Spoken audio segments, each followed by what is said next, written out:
l'apprentissage, comment faire l'apprentissage lorsqu'on travaille des neurones formels ou des neurones de troisième génération. Donc le but est toujours le même, c'est de trouver les poids que mes neurones déchargent ou non. Il faut trouver les poids. Alors, dans le cas des neurones formels, on vient de voir la rétropropagation de l'erreur. Donc c'est l'apprentissage supervisé ici. Ici, l'apprentissage n'est pas nécessairement supervisé.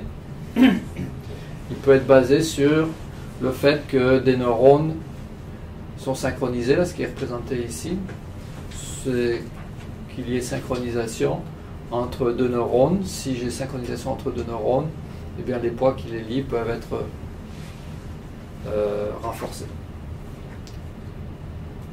Donc, en fonction du lien temporel entre les neurones, je vais être en mesure de modifier ces poids ici.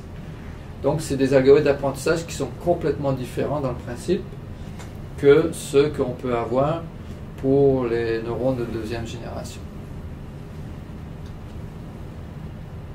Alors, il y a toutes sortes de techniques autres qu'on n'a pas le temps de voir dans le cadre du cours, qui consistent à maximiser l'information mutuelle. Je vous ai parlé de la dépendance en composante, de la décomposition en composante indépendance, coïncidence entre les spikes, entre les décharges.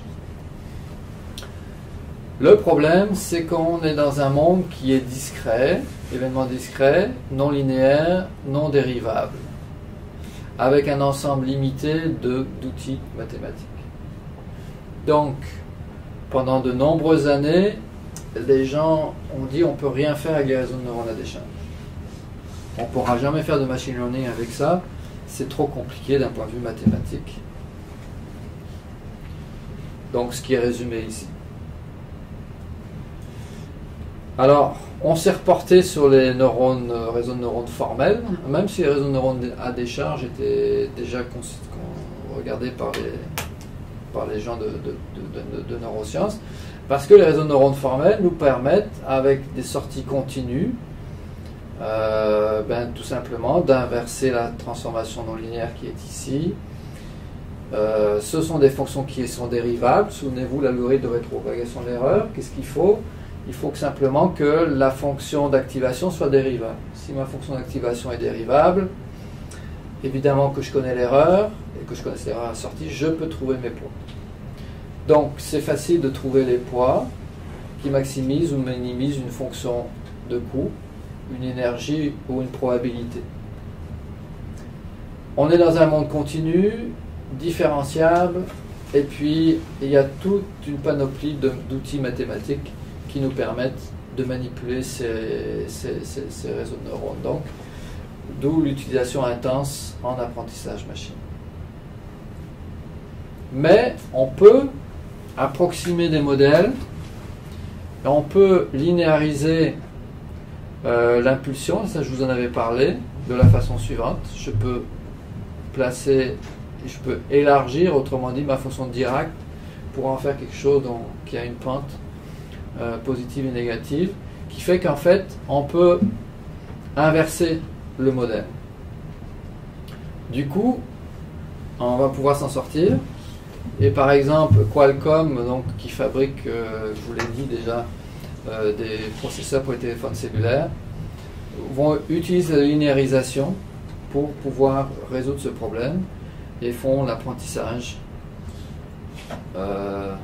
de réseaux de neurones.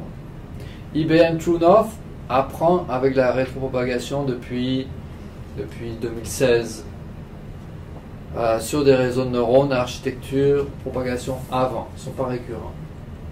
Il a fallu attendre l'année dernière pour être capable de le faire sur des réseaux de neurones récurrents. Et voilà, à NIPS, en décembre cette année, il y a eu 3 articles qui ont été publiés avec l'utilisation de réseaux de neurones récurrents et qui sont comparés à l'STM avec apprentissage donc par rétropropagation de l'erreur. Donc on est à une période charnière ici en fait, en 2018-2019, où la technologie des réseaux de neurones qui était à décharge était très peu utilisée en machine learning, en fait pas du tout utilisée en machine learning, pour ça que je mets une croix dessus.